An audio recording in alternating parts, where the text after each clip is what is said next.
Alex, we've all seen this sculpture before. It is possibly the most important bronze we've ever had at Sotheby's. Well, it's one of the most famous sculpture groups, isn't it, that's ever been made. It's this episode from the Trojan War where Laocoön, who's a priest, and his two sons are in their death throes.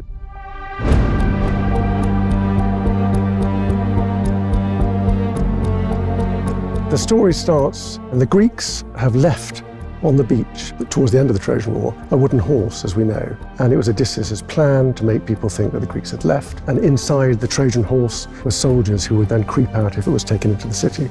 The Trojans go and look at it, and Laocoön thinks there's something wrong here. He's very skeptical. He says, beware of Greeks bringing gifts.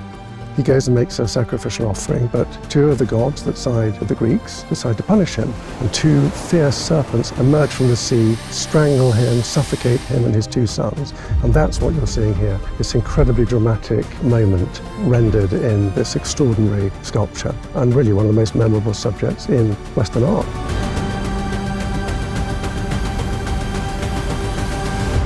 And it's one of the most famous celebrated antiquities discovered in 1506 during the reign of Pope Julius II. Michelangelo was present at its unearthing near the site of Nero's Golden Palace in Rome. It was immediately celebrated because it was recognized that this was the statue described by Pliny the Elder in his encyclopedia.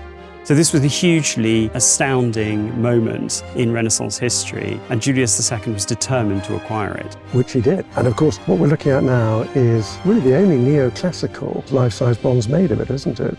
It's one of only 4 life-size bronze versions which were made up until that point, including this one. But this is the only bronze that was made during the Age of Canova. And it is really a Napoleonic relic because Napoleon took the original from Rome and he displayed it in the Louvre. And it was when it was there that molds were taken from the original and this bronze was cast. It's extraordinarily rare then, isn't it?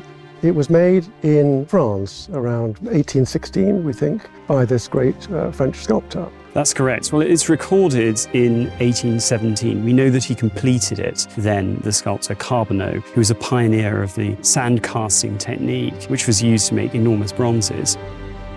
And then, of course, everyone wants to have it, don't they? And the British collector George Watson Taylor, he bought it for 2,000 guineas, but it didn't go through with the sale. And William Beckford steps in and ends up buying it instead. William Beckford of Fonthill Abbey fame. And then it's like a roll call of famous 19th century collectors, isn't it? From Beckford, it goes to the Duke of Buckingham at Stowe, and then on to the Duke of Hamilton at Hamilton Palace. All collections which had famous age-defining sales in the 19th century. And contemporary newspapers write about the sales at the time. It's described as one of the most important bronzes in Britain.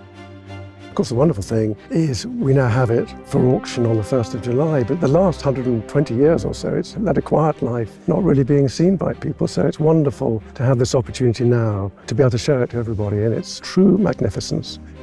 This would be the centerpiece, the trophy of any great collection. It really is a showstopper.